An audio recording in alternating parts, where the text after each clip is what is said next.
very hard. I know it's very hard. But even It's perfect. It's just getting better and better. We do our best. That's all. but even conventionally grown fruit and veggies is much safer than the meat and the fish. So it's worth keeping in perspective. Yeah, they're still medicinal, will heal us. It's better if you can have them without the sprays. And the reason I support organic mainly is because we're wiping out insects. They're in collapse, including our pollinators. And 70% of our food is from pollinated food. So we're in big trouble if the insects keep collapsing. I better keep moving on. Good points though, thank you. Next one please. So nutrition again. So if you've got extra weight, obesity in midlife is a 40% increased risk of dementia. So it's important to stay a healthy weight. Next one please. High insulin levels in elderly people may account for nearly 40% of Alzheimer's. Next one please. High cholesterol levels during midlife, so 57% high risk of developing Alzheimer's. Next one please. Erectile dysfunction leads to a much higher risk of dementia because that happens when you've got blocked arteries and blood vessels. That's why the flag won't fly. So it's the same blockage that blocks our heart, blocks the brain, blocks the kidney and blocks the genitals from getting the blood supply they need. Next one please. So this is from Neil Barnard. Fruits, vegetables, legumes, fruits and whole grains should replace meats and dairy products as the primary staples of the diet. Next one please. So solution is in your fridge. Maybe not that one, maybe that's soy milk, but I didn't see that one before. But anyway, next one please. So diets high in animal protein, and this includes fish, 75% increase in total mortality, 400% increase in cancer risk, 500% increase in diabetes, and much higher insulin-like growth factor 1 levels, and that's a potent carcinogen if we have too much of it. It's a natural molecule in our body, but we need it to be at appropriate levels. Next one please. This is an example of vascular damage. This is heart disease, but the same thing applies to the brain's vascular system. So this was actually a medical doctor down the hall from this author who was diagnosed with this severely blocked left anterior descending artery, which is also known as the widowmaker because it kills the biggest killer of men. 32 months later, clean and unblocked. So that's what you can do with a very healthy diet. So he put his patients on a exclusively plant-based and very low-fat diet, and this is the recovery that you can get. Same person. So this has been well documented by other scientists and medical practitioners. So this is what we can do to our brain vessels, which is really important. Just about low-fat diet, can you clarify on the type of fat? Because I love avocado. Yeah. I consume a lot of olives. Just wanted to see what's the deal on that. The only diet that's done this in other studies, and this one is a low-fat diet, and that's 10 to 15% fat. So I would have those things in moderation, olives especially because of the high salt. So there's a linear relationship between salt intake and blood pressure. More salt, the more hypertension, and that's damaging to the brain and the kidneys especially.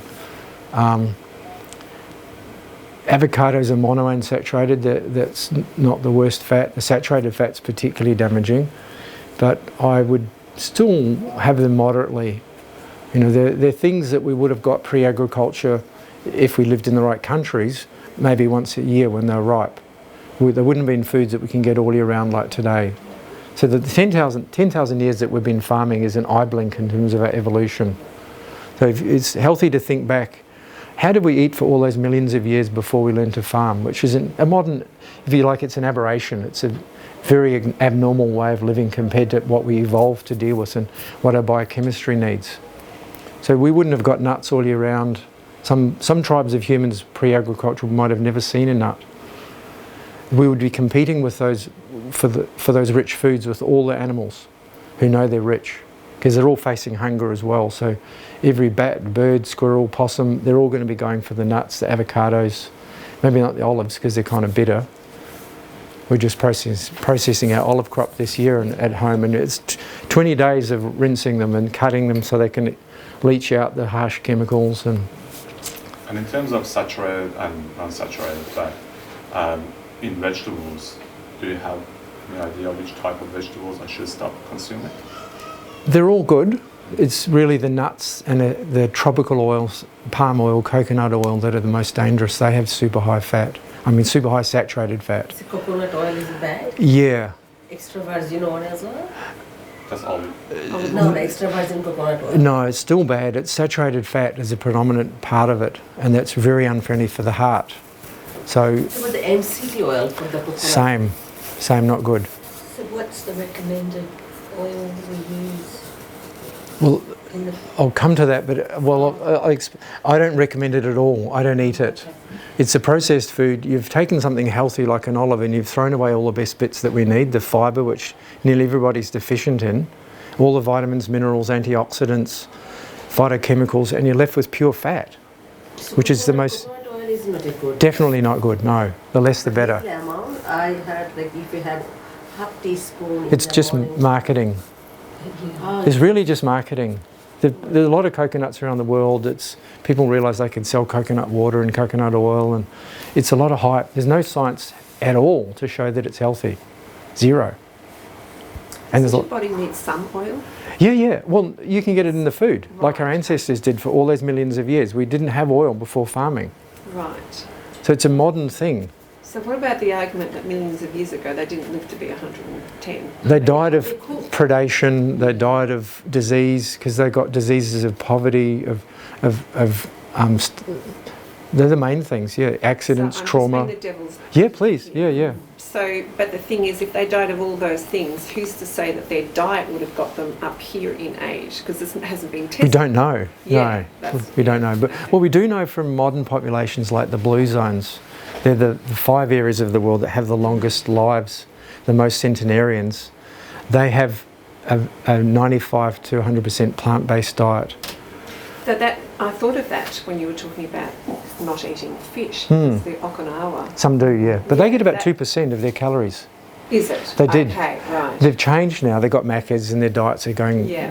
down the gurgler. But the previous generations had about 2% was Really? fish, yeah. That's all. Yeah, Okay. mostly sweet potatoes Okay.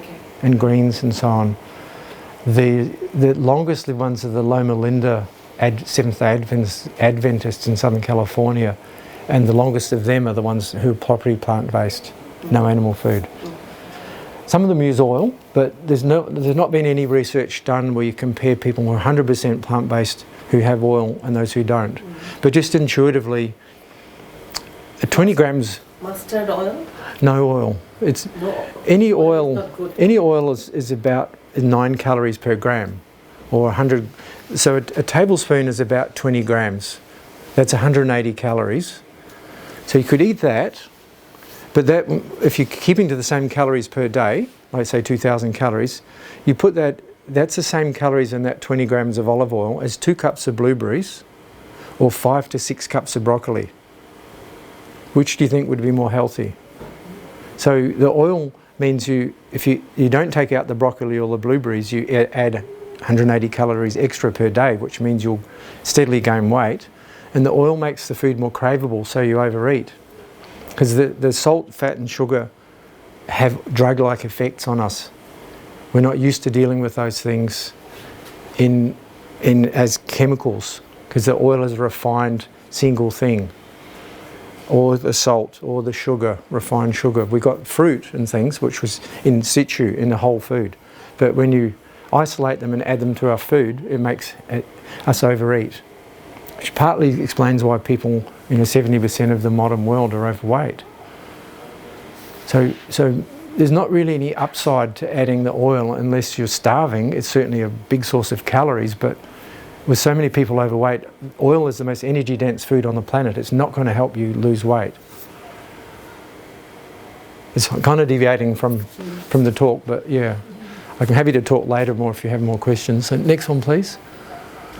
So these conditions can be treated with a plant-based diet, and I've helped people with pretty much all of these. I've seen them get better. So it's coming back to what our ancestors ate pre-agriculture, and we didn't get animal food that much. We didn't milk cows, we didn't have cheese, didn't have butter. We might have got some meat occasionally. But the broader epidemiological studies show that the less of that animal food, the less likely we are to get all these diseases. And clinicians like myself can see these abate and reverse when we get people onto a super healthy diet, if they're motivated and they want to. But I at least mention to people I see as patients that this is a possibility. If you want to go this far with your diet, then you can get some abatement or even reversal of your disease. And it's up to them how far they go. Some people say, no, I still want my fish, or I still want to have a bit of cheese. It's their call. But I have a duty of care to let people know that this is possible for those who are motivated. Next one, please. So this is about sleep again. So sleep deprivation means you have more plaques in your brains. Next one, please.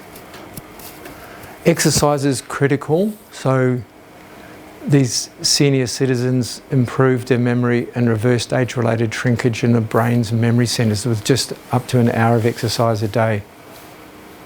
So it's really important to try and get exercise every day, even if it's just a brisk walk.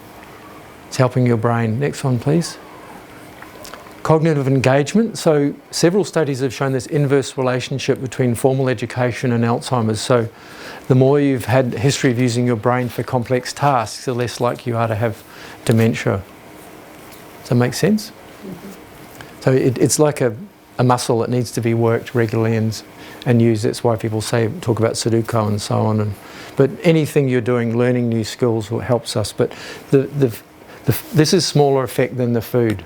The food's the biggest thing that causes that inflammation, oxidation, lipid and glucose dysregulation that really harm us. Next one, please. Social isolation. So I mentioned almost 500,000 people linked to smaller brain volume and a 26% increased risk of dementia. Next one, please. Stress, very important. So it decreases this brain-derived neurotropic factor, which produces new brain cells, and elevates our cortisol, which has been linked to shrinkage of the hippocampus. So not good things. We don't want either of those. Next one, please. So in summary, this is the lifestyle medicine prescription for staying healthy and having a long life and avoiding medications, reducing aches and pains, arthritis, etc. Next one, please. Further learning. So these are some resources I've dipped into for this. All really good resources with strong evidence-based information in them. And as an example, I'm 65 in a couple of months and I don't have any aches or pains, no meds. I do handstands at yoga and arm balances and other crazy stuff. So your body can serve you well if you look after the body, doing all those healthy things I talked about. That's it, I think. One last slide, just my contact details. And that's Dr. Michael Greger at a conference. He's a big leader in this field, so he wrote the book How Not to Die, which I mentioned on the previous slides. He's an amazing resource. His organisation, nutritionfacts.org, they survey all the nutrition research in the world every year with a huge team, and they distill it into short 5 to 6 minute videos. There are thousands and thousands of them, and you can search them by subject. It's a really valuable resource. And they actually show you the science on each video that they're citing. So you can look it up yourself, double check, read it more closely. They look at the quality of the science, not just taking it at face value. So who funded it? How was it designed? Is it rigorous? Is it meaningful? So they go into all of that stuff, but it's designed for the layperson. So nutritionfacts.org. So they're a charity, so I trust them. That's it there, that's it up there. That's his book. Yeah, so highly recommended if you've got any questions around nutrition. Like he looks at the studies on fish oil and it makes no difference, it doesn't help. In fact, it increases the rate of stroke a little bit. So it's actually negative to use fish oil. So all those questions like omega-3s, you can search all of that on nutritionfacts.org. The masterclass, how is it funded? Is it free or is it? This one? No, it's a fee. He's primarily organised that for medical practitioners to help bring doctors up to speed on the power of nutrition. It's a terrific class, though. I've done them. It's really good value. I think it's about $300 US, which is for all of them. And it has 2-hour classes with another, I think, half-hour or more Q&A. Really valuable, beautifully presented, really thorough. So highly recommended. And does it need any previous knowledge? Not really, no. No, it takes you in, and you can watch them at your own pace. You could probably stop and Google something if it was a bit confusing, but I don't think it's too high level. Not when I did it, but then I'm so immersed in nutrition for so many decades. Thank you. Pleasure. Any other questions Out or of those comments? 2 books mentioned, if you were to buy one first and the other one second, is there one that you suggest to read first? Easier to dip into? Or? Yeah, that one's easier to dip into. This one, he's quite a charismatic, quirky guy, so he writes in that style as well, but it's quite encyclopedic. Right.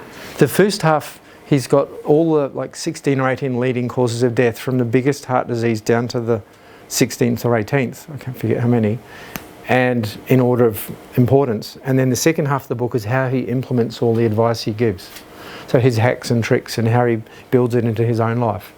So I actually read that half first, right. And then went back to the front. So they're both good, but this one's beautifully written and easy to read, and he's so eloquent, he and his wife. And this is probably a basic question, but why is alcohol a problem? The World Health Organization has categorised it as a Group 1 carcinogen, meaning proven to cause cancer. Right. No ambiguity, right. Rock solid scientific evidence. Okay. It kills every cell or damages every cell it touches. Any ethanol, it leads to mutations and cell death, and we use it in the lab to sterilise things. It's in the hand sanitising. It's a toxin, so I don't drink now, haven't for about 8 or 9 years. I was a very light drinker before that, but you can buy a lot of good alcohol-free beers now, the craft beers and stuff. So I'll have one of them as a treat sometimes. You can Don't try the wine, alcohol-free wine. No, I haven't yet. I've heard there are some better ones though. I think it's not. Really? Okay. I was never a wine drinker, so. And there are spirits as well. And when I visit my mum, she's got me some pre-mixed non-alcohol gin and tonic, which is kind of quirky, but it's still a soft drink, like having a Coke or a. You know, alcohol's fattening as well, and it disinhibits you, so you're more likely to make unhealthy food choices. You know, if there's a bowl of chips on the table when you've had a couple of drinks, you might start to weaken even though you... So can you pop up to the doctor and ask for a brain scan? I No. know it's a bit expensive, but... Not that I know of. And there are markers, you know, that they could test for, like I mentioned about glucose dysregulation earlier. And you can check your cholesterol, you can check your blood pressure, you can check inflammation markers. So that if you ask for the doctor to look at all those risk factors, through a blood test, the inflammation markers? Yeah, you can do that in the blood test. So particularly high sensitivity is CRP, C-reactive protein is a key one. That should be below 1. And if you've got a cold or flu, it will zip up quite high because the body's inflamed trying to fight the bug. Or if you've had a surgery or something, it will skyrocket up. But ordinarily, it will be under 1. So these are useful tools when I look at people's path tests. And just one more question. Yeah, sure. Heart scans, that they measure plaque, do they? You could. It's pretty invasive. And you can measure a calcium build-up, which is an indication of how much damage has been. Your level of cholesterol at present and over the past is a good guide to how much blockage you're likely to have. So a good rule of thumb is to aim for under 4 for total cholesterol. The long-running Framingham heart study in the US have been running for 7 decades. And thousands of people, no one who had total cholesterol under 4 had a heart attack in the 7 decades. So if you can get it under 4 without statins, then you should be pretty much heart attack proof. And doctors will tell you, oh, you're 4.5, you're 5, that's normal, that's okay, but I don't want to be normal when it's normal to die of heart disease. Yeah, exactly. I want to be abnormal, I want to be low. And mine last came in at 2.3. So is it a scan or an MRI, testing for the plaque on the heart? Angiogram gives you those pictures I showed you of the blood vessels. That's quite invasive. Referral to go and I thought it said Yeah. scan. So, Yeah. CT for calcification. Yeah. it's a CT scan. Yeah. Haven't booked it. Ask them. X-rays, of course. But even at 70 or 80, people can reverse the heart damage and get back much more energy and mobility and function and come off medications. Yeah. So the angina will disappear, they'll feel more energetic, they won't need the meds, the blood pressure and cholesterol will drop back to normal. So these things can happen quite late in life if you make enough changes. But the Esselstyn, who I mentioned, and Ornish, who did this research as well, Dean Ornish, they put people on exclusively plant-based diets that were low fat. So the Mediterranean diet has never been shown to reverse heart disease. There's not a single study. It might at best stabilise it, it might slow the progression, but it won't reverse it. It seems we need to go further and take out all the animal food and lower the fat. So what's the basis for all the hype then about the Mediterranean diet? If you're saying there's actual... It's a lot better than the Western diet, Okay. and you will have less chronic disease, but it's not going to reduce your risk as much as a fully plant-based low-fat diet. And for me, I'd rather have the best option of keeping my health. I just think life is precious and goes fast, and I'm well past the halfway mark, I imagine, but... I find people in my age group, they've lived their whole life on meat, dairy, processed, and they quite enjoy it. And thanks very much, I don't need to change right now. This is my life. I'm not going to do that because why would I? I That know. sounds terrible. I enjoyed all too much, so... And that's their call. Yeah, You know, absolutely. it might be, it makes me sad that they probably don't know the full risk extent of how they're living, and I've got, both my siblings are in that category and both are unwell. And they're both younger than me and they're not travelling well, and that breaks my heart, but they don't want to know. I was a bit too zealous when I found out about this 30 years ago and annoyed people. Now I only do it if people come and want to hear me, so or they pay me. But it's the people closest to you are the hardest to change. But I see people in the supermarket, how they look and what's in their trolley, and it just breaks my heart, because mostly they don't know what they're doing to their health, and they're sleepwalking to some future disasters and shorter life and less capability to live life fully. You know, they might be able to hobble around and be on meds, but they can't run around with their grandkids or go for a bushwalk or, you know, windsurf like I do. And they're going to have painful surgeries and need medications more and more. You can plot a graph of a normal decline as you age, and it starts to go down, you know, 30s and 40s. Your capability starts to shrink. Whereas if you can rectangularize that curve and keep all your capacities and still be doing yoga and running at, you know, 80, and then die in your sleep at 80 or 90. So without meds and without impairment, you know, there's a little bit of age-related decline, but you can slow that if you take care of yourself with all the things I discussed. So each person's call. I don't judge or blame anyone. These things are tempting and people love them, you know, cakes, chocolate, Tim Tams, bacon and eggs. And people, Earlier, it's addictive. they are, yeah. And these were foods our ancestors didn't get much of. And when they did, they would gorge on it, because that's how our brains are wired. It gives us a bigger dopamine hit. So the people are not to be blamed. It's not their fault. They're doing exactly as programmed. All animals have the same wiring. If they find rich food to ward off famine, they'll gorge on it, and they'll keep going and they'll keep going. And they'll stuff it in. And we're wired the same. If you're at a buffet and you've got chicken parmesanas and chocolate cake versus broccoli and lettuce, the lettuce and broccoli will probably sit there and people might take a tiny bit, but they'll hoover up that rich stuff, because that's their brain. They know they get a bigger dopamine hit. So that worked beautifully before agriculture, because we didn't get much of that food. We were lucky to get a bit of meat occasionally, or something left over by another predator.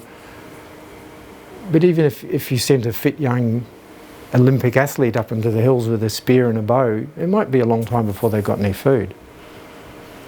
You know, before they could kill an animal. So Yeah, we've got the physiology, the anatomy of a herbivore. The other primates are herbivores predominantly. Gorillas don't eat any animal food. They're enormous and strong. You know, we're 99% identical genetically to them. It tells us something about what we're supposed to eat. We have saliva. Yeah. We have salivary amylase, which breaks down starch. Carnivores don't have that. You know, we've got the long digestive tract. When you have animal food in there, it putrefies and it causes damage like bowel cancer. So any which way you look at it, it seems to point in the direction I'm in talking. Thank you. Just before we continue with questions, we'll just get you to fill out a